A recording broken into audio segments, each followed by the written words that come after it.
নমস্কার বন্ধুরা, এই মুহূর্তে আবহাওয়ার আরও একটি খুবই গুরুত্বপূর্ণ আপডেটের সঙ্গে আমরা চলে এলাম আপনাদের সঙ্গে। ইতিমধ্যেই আবহাওয়ার আপডেট অনুযায়ী বাংলার ওপরে ব্যাপক বৃষ্টি আগামী কয়েক ঘন্টার মধ্যে ধরতে পারেন 24 থেকে 48 ঘন্টার মধ্যে বাংলার বেশ কিছু জেলাতে বৃষ্টি আরম্ভ হতে চলেছে। তারই সঙ্গে এই বৃষ্টির ইনিংস এবারে টানা চলতে পারে, কারণ পর পর প্রভাব কিন্তু আসছে বঙ্গের সাগরে, একই সঙ্গে আসছে পর পর পশ্চিমী ঝঞ্ঝা। এরই কারণে এবারে টানা বৃষ্টির সম্ভাবনা তৈরি হয়েছে আমাদের বাংলার বেশ কিছু জেলাতে। তো চলুন আপনাদেরকে দেখাই কোন কোন জেলাতে কতটা বৃষ্টি হওয়ার সম্ভাবনা রয়েছে, কবে কবে কখন বৃষ্টিগুলো হবে এবং কেমন ঠান্ডা থাকবে বাংলায়, আগামীকাল কেমন পরিস্থিতি থাকবে বাংলার বিভিন্ন জেলার আবহাওয়ার কন্ডিশান। তো ভিডিওটিকে আপনারা বিনা স্কিপ করে শুরু থেকে শেষ পর্যন্ত দেখতে থাকুন সমস্ত তথ্য জানতে হলে। ভিডিওটি কোন জেলা থেকে দেখছেন, আপনাদের জেলায় আজ আবহাওয়া কন্ডিশান কেমন চলছে, নিচে আমাদেরকে কমেন্ট বক্সে কমেন্ট করে জানাতে ভুলবেন না এবং ভিডিওটি ভালো লাগলে লাইক করে দিয়ে আমাদের চ্যানেলটিকেও সাবস্ক্রাইব করে রাখতে ভুলবেন না। তো চলুন এবারে ভিডিওটিকে শুরু করি। সবার প্রথমেই আমরা আপনাদেরকে আজকের আপডেট থেকে দেখানো শুরু করব এবং ঘূর্ণাবর্তের থেকে দেখানো শুরু করব। তারপরে আমরা আসব পশ্চিমী ঝঞ্ঝাতে। এই মুহূর্তে ঘূর্ণাবর্ত তৈরি হয়ে গেছে। দেখুন, আমরা গতকালই আপনাদেরকে বলেছিলাম যে 22 তারিখ রাত্রেবেলার পর থেকে একটি ঘূর্ণাবর্ত দক্ষিণ বঙ্গোপসাগরে তৈরি হতে পারে। সেই মতনই এখানে একটি ঘূর্ণাবর্ত তৈরি হয়ে গেছে। এটাকে যদি আমরা একটু এগিয়ে নিয়ে যাই, 23 তারিখে যদি যাই, তো 23 তারিখের মধ্যে এই যে ঘূর্ণাবর্তটি সেটা কিন্তু কিছুটা প্রভাব বাড়াবে এবং যাতে বৃষ্টির পরিমাণও অনেকটাই রয়েছে। 23-এর পর আমরা যদি 24 অর্থাৎ বুধবারে যাই, তো বুধবারের মধ্যেও আমরা দেখতে পাচ্ছি যে ঘূর্ণাবর্তের প্রভাব সেটা কিন্তু 26.4 মিলিমিটার বৃষ্টির সম্ভাবনা আমরা এতে দেখতে পাচ্ছি। তবে আমাদের ভারতের উপকূলে কিন্তু 24 তারিখে ভারতের কোনো উপকূলে তেমন কোনো বৃষ্টির সম্ভাবনা আমরা কিন্তু দেখতে পাচ্ছি না। কিন্তু আমরা যদি এখান থেকে একটু যাই ভারতের উপকূলে, মানে ঘূর্ণাবর্তের কারণে কিন্তু 24 তারিখে কোনো বৃষ্টির সম্ভাবনা আমরা দেখতে পাচ্ছি না, যে নেই। এরপরে 24 থেকে 25 তারিখের দিকে যদি যাই, অর্থাৎ বৃহস্পতিবারের দিকে, তো বৃহস্পতিবারে কিছুটা বৃষ্টির সম্ভাবনা আমরা চেন্নাই দিকে দেখতে পাচ্ছি, চেন্নাই এবং পাদুচেরি দিকটাতে। এখনও পশ্চিমী ঝঞ্ঝার আপডেট বাকি আছে, একটু ধৈর্য ধরে দেখতে থাকুন, সমস্ত আপডেট আপনাদের কাছে তুলে ধরবো যে আমাদের বাংলায় কোথায় কোন জেলায় বৃষ্টির সম্ভাবনা রয়েছে। 25 তারিখে যদি দেখি, তো 25 তারিখে আমাদের দক্ষিণ ভারতের কিছু জায়গায় হালকা ঝিরিঝিরি বৃষ্টি হতে পারে। 26 তারিখ শুক্রবারে তামিলনাড়ু সাইডটাতে তিরুনেলভেলি, তন্দি এই দিকগুলিতে একটু বৃষ্টির সম্ভাবনা থাকছে। 27 তারিখ শনিবারে যদি দেখি, তো শনিবারের মধ্যে একটু বৃষ্টি হতে পারে, নাগাপাত্তিয়াম দিকটাতে হালকা বৃষ্টি হতে পারে। 28 তারিখ রোববারে যদি দেখি, তো রোববারের মধ্যে আমরা বৃষ্টির সম্ভাবনা দেখতে পাচ্ছি একটু আমাদের বঙ্গের সাগরে তৈরি হচ্ছে। এটা দ্বিতীয় ধাপের ঘূর্ণাবর্ত, এটা 28 তারিখে তৈরি হবে এবং এর কারণে অনেকটাই বৃষ্টির সম্ভাবনা আন্দামান এবং নিকোবর দ্বীপপুঞ্জে থাকবে। দেখুন, আন্দামান এবং নিকোবর দ্বীপপুঞ্জে পোর্ট ব্লেয়ারে এদিকটাতে অনেকটাই বৃষ্টি রয়েছে, কিন্তু আমাদের বাংলার দিকে যদি দেখি, দেখুন এর ফলে কিন্তু আমাদের বাংলাতে বৃষ্টির সম্ভাবনা তেমন নেই, বরঞ্চ একটু তাপমাত্রা কমবে। তারপর আমরা এগিয়ে যেতে 29 তারিখে যদি যাব, এই যে ঘূর্ণাবর্তের প্রভাবটা অনেকটা বড় এরিয়া নিয়ে ঘূর্ণাবর্তটি তৈরি হচ্ছে, তো এর প্রভাবটা কিন্তু একটু করে আমাদের ভারতের দক্ষিণ ভাগ বরাবর যাবে। দেখুন কতটা বড় ঘূর্ণাবর্ত রয়েছে এবং এটি আস্তে করে ভারতের দক্ষিণ ভাগে যাবে, যার ফলে তামিলনাড়ু দিকটাতে এবং কেরালা দিকটাতে ব্যাপক বৃষ্টি, ভারী বৃষ্টির সম্ভাবনা। দেখুন আস্তে করে কিন্তু বৃষ্টির পরিমাণ বাড়ছে। 25 ডিসেম্বরের পর থেকে কিন্তু আস্তে করে আবহাওয়ার পরিবর্তন ঘটবে। পদুচেরি, চেন্নাই, তিরুপতি, মাদুরই এদিকগুলিতে অনেকটাই বৃষ্টির সম্ভাবনা থাকছে। একই সঙ্গে শ্রীলঙ্কার দিকে ব্যাপক প্রভাব থাকবে।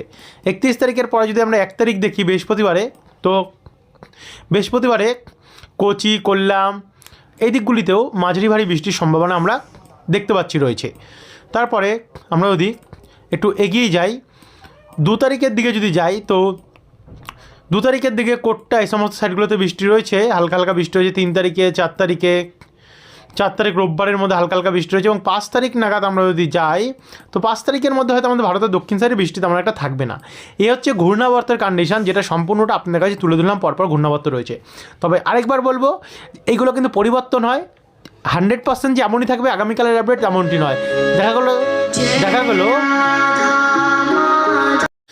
তো এই সমস্ত আপডেটগুলো পরিবর্তন হতে পারে, তার জন্য আপনাদেরকে বলবো সাবস্ক্রাইব করে রাখবেন, কারণ ঘূর্ণাবর্তে পরবর্তীকালে দেখে গেলে মুখও ঘোরাতে পারে এবং আরও বড় হতে পারে। এবারে আমরা সরাসরি দেখে নেব পশ্চিমী ঝঞ্ঝার আপডেট। পশ্চিমী ঝঞ্ঝার কী পরিস্থিতি আছে, বাংলায় কোথায় কোথায় বৃষ্টি হবে, এবার আপনাদের কাছে আমরা তুলে ধরবো। এই মুহূর্তে পশ্চিমী ঝঞ্ঝা রয়েছে রাজস্থানের উপরে ভাগে, যেটা গিলগিট, অনন্তনাগ, লে, মানালি, জম্মু কাশ্মীর এই অঞ্চলগুলিতে। কোথাও কোথাও বৃষ্টি, কোথাও কোথাও তুষারপাতের সম্ভাবনা অনেকটাই আমরা দেখতে পাচ্ছি এই সমস্ত অঞ্চলগুলিতে হবে। এবং এখান থেকে যদি আমরা 23 তারিখের দিকে যাই, অর্থাৎ মঙ্গলবারের দিকটাতে, তো মঙ্গলবারে একটু এবারে এই যে ঝঞ্ঝা, এটা কিন্তু আস্তে আস্তে করে আমাদের পূর্ব দিকে আসবে।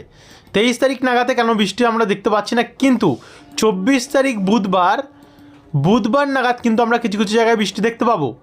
যেমন এখানে দার্জিলিং, কার্শিয়ং, এখানে ধোত্রি, এখানে হালকা হালকা বৃষ্টি হতে পারে। তারই সঙ্গে এখানে লাভা সাইডটাতে হালকা হালকা বৃষ্টি হতে পারে। এদিকে আবারও নাগারকাটা, বিন্নারহাট দিকে কিছুটা হালকা হালকা বৃষ্টি হতে পারে। এদিকে কোচবিহারে কোথাও কোথাও হালকা হালকা বৃষ্টি হবে। একই সঙ্গে অসমে, এছাড়াও মেঘালয়, এখানেও কিন্তু বৃষ্টির সম্ভাবনা আমরা দেখতে পাচ্ছি আগামী 24 তারিখ থাকছে। এদিকে অরুণাচল প্রদেশ ও মিজোরাম সাইডটাতে থাকছে এবং এমন চলবে। 25 তারিখে যদি দেখি বৃহস্পতিবারে, তো 25 তারিখের মধ্যে আমরা দেখতে পাচ্ছি ধোত্রি, শ্রীকলা, সোরেং এই দিকগুলিতে বৃষ্টির সম্ভাবনা রয়েছে।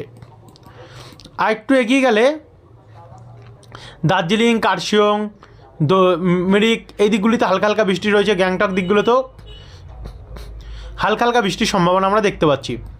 26 তারিখ শুক্রবারে যদি আমরা কন্ডিশন দেখি, তো শুক্রবারে কিছু আপাতত থাকবে না। 27 তারিখে একটু প্রভাব আমরা দেখতে পাচ্ছি, হালকা হালকা থাকতে পারে। এরপরে দেখুন 27 তারিখে একটি নতুন ঝঞ্ঝা আসবে এবং 28 তারিখ নাগাদ এই যে ঝঞ্ঝা আসছে 27 তারিখ নাগাদ, এইটা আস্তে আস্তে করে 28 তারিখের মধ্যে অনেকটা এগিয়ে এসে 29 তারিখের মধ্যে এটা কিছুটা কমজোরি হয়ে তারপরে 29 তারিখের পর আরও একটি শক্তিশালী ঝঞ্ঝা আসবে। তবে 30 তারিখ থেকেই আবার ঝঞ্ঝার প্রভাব আমরা বাংলায় দেখতে পাবো। দার্জিলিং, গাইজিং, সোরেং, শ্রীকলা, ধোত্রি, নামচি, ইকসুম এদিকগুলিতে হালকা হালকা বৃষ্টির সম্ভাবনা আমরা দেখতে পাচ্ছি থাকবে। কিন্তু এই যে আসছে পশ্চিমী ঝঞ্ঝা, শক্তিশালী ঝঞ্ঝা 30 তারিখ নাগাদ আসছে এবং এর ফলে বৃষ্টির পরিমাণ ব্যাপক আসছে। তারই সঙ্গে সঙ্গে দেখুন 30 তারিখে টানা বৃষ্টির সম্ভাবনা আমরা দেখতে পাচ্ছি চলবে। এবং একটু এগিয়ে গেলে আমরা যদি এগিয়ে যাই, দেখুন অসম, গুয়াহাটি এই সমস্ত সাইডগুলোতেও বৃষ্টি আমরা দেখতে পাচ্ছি 31 তারিখ নাগাদ। এরপরে 31 তারিখে দুপুর 12টার সময় বৃষ্টি বাড়বে। দার্জিলিংয়ে ব্যাপক হারে বৃষ্টি বাড়বে, গ্যাংটক, মানগানও বৃষ্টি বাড়বে। তারপর একটু এগিয়ে যাব, এগিয়ে যেতে যেতে দেখুন কী হারে বৃষ্টি বাড়ছে। বিকেলবেলা নাগাদ আমরা বৃষ্টি বাড়তে দেখতে পাবো কালিম্পং, ধোত্রি, সোরেং এই সমস্ত সাইডগুলোতে, গৌরবাতান, কার্শিয়ং, এছাড়া আলিপুরদুয়ারের উত্তরভাগ, কোচবিহারের উত্তরভাগ এগুলোতে বৃষ্টি বাড়বে। তারই সঙ্গে এখানে দেখুন ওদলাবাড়ি, গৌরবাতাং, লাভা, কালিম্পং, সোরেং, নামচি, এদিকে ধূপগিরির উত্তরভাগ, বিন্নারহাট, বীরপাড়া, তারপর হচ্ছে এখানে আমরা নাগারকাটা এই সমস্ত জায়গাতে, শিলিগুড়ির দিকেও হালকা হালকা বৃষ্টির সম্ভাবনা আমরা দেখতে পাচ্ছি 1 তারিখ নাগাদ থাকছে। এবং শিলিগুড়িতেও বৃষ্টি থাকছে দেখুন দুপুর 12টা নাগাদ।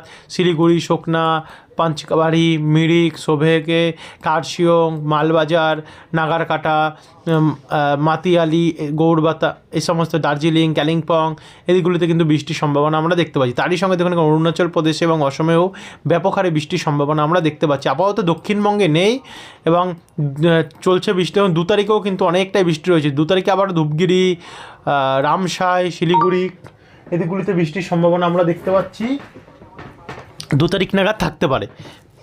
রামসাই, বিন্নারহাট এদিকগুলিতে অনেকটাই বৃষ্টির সম্ভাবনা আমরা কিন্তু লক্ষ্য করতে পারছি যে থাকবে। 2 তারিখের পর আমরা যদি 3 তারিখ নাগাদ যাই, 3 তারিখেও 2 তারিখে দুপুরবেলাও শিলিগুড়ি, দার্জিলিং সাইডটাতে অনেকটাই বৃষ্টির সম্ভাবনা আমরা দেখতে পাচ্ছি থাকবে। দেখুন উত্তরবঙ্গে কিন্তু এবারে টানা বৃষ্টির সম্ভাবনা থাকছে বাংলায়। 3 তারিখেও যদি যায় 3 তারিখেও দেখুন বন্ধুরা বৃষ্টি থাকছে শিলিগুড়ি, কার্শিয়ং, দার্জিলিং। অর্থাৎ এবার থেকে টানা পশ্চিমী ঝঞ্ঝে আপাতত উত্তরবঙ্গে প্রবেশ করে যাচ্ছে গিয়ে দক্ষিণবঙ্গেরটা এখন আমরা কোনো কনফার্মেশন দিতে পারছি না, যেহেতু হঠাৎ করে আজকে আবহাওয়া পরিবর্তন হয়ে গেছে, দেখা যাচ্ছে উত্তরবঙ্গে বৃষ্টি প্রবেশ করেছে। তো দক্ষিণবঙ্গটাও হয়তো আর কিছুদিনের মধ্যে প্রবেশ করতে পারে। যাই হোক, উত্তরবঙ্গে প্রবেশ করলো, এবার আস্তে আস্তে দক্ষিণবঙ্গে প্রবেশ করবে, যেহেতু এরপরে 5 তারিখ আবার নতুন করে ঝঞ্ঝা আসছে। আমরা দেখে নেবো পরবর্তী আপডেটগুলোতে। এবার আমরা সরাসরি দেখে নেবো তাপমাত্রা মোটে, যে আগামীকালের তাপমাত্রা কেমন থাকবে, বাংলার ভোরবেলার তাপমাত্রা, সেটা দেখে নিয়ে আমরা ভিডিওটিকে শেষ করবো এখানেই। তো 23 তারিখে ভোর 5টার সময় আমাদের কলকাতার তাপমাত্রা কিন্তু 16 ডিগ্রি থাকবে। অর্থাৎ 23 তারিখের দিনটাও কিন্তু ব্যাপক হারে ঠান্ডা শীতলতম দিন থাকবে।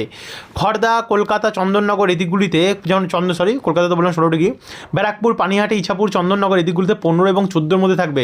উত্তর 24 ঘন্টা নাগরখাড়া, চাকদা, বনগা এখানে কোথাও 13 ডিগ্রি এবং কোথাও 14 ডিগ্রি, বাদুরিয়া, সরবনগর দিকটাতে, কৃষ্ণনগর, নদিয়াতেও 13 থেকে 14 থাকবে, পূর্ব বর্ধমানে 13 থেকে 14 থাকবে, বীরভূম, মুর্শিদাবাদ, বহরমপুর এদিকেও 13 ডিগ্রির মধ্যে থাকবে। পশ্চিম বর্ধমান, আসানসোল, বীরভূম এদিকগুলোতে, দুর্গাপুর, বোলপুর এদিকে 12-13-র মধ্যে থাকছে। পুরুলিয়া, বাঁকুড়াতেও 12-13-র মধ্যে আমরা তাপমাত্রা দেখতে পাচ্ছি থাকবে। বলরামপুর, গোয়ালতর, ঝাড়গ্রাম, চাকুলিয়া এদিকগুলোতে 12-13-র মধ্যে থাকছে। উপকূলের দিকটাতে 15-14-র মধ্যে থাকবে। এবং এদিকে আবারও দক্ষিণ 24 পরগনার দিকটাতেও 18, 15, 14, 17-র মধ্যে থাকছে। এই হচ্ছে গোটা বাংলার আবহাওয়ার আপডেট। বাংলাদেশেও 16 ডিগ্রির মধ্যে থাকবে, বিভিন্ন জায়গায় কোথাও কোথাও 13 থাকবে, রাজশাহী, মেহেরপুর, কালাই এদিকগুলোতে উপরের ভাগে 13 থাকবে, বাদবাকি নিচেরগুলোতে এবং উত্তর পূর্ব সাইডের জায়গাগুলিতে আমরা 14-15-র মধ্যে তাপমাত্রা কুমিল্লা, চিটাগং, মহেশখালীতে দেখতে পাবো।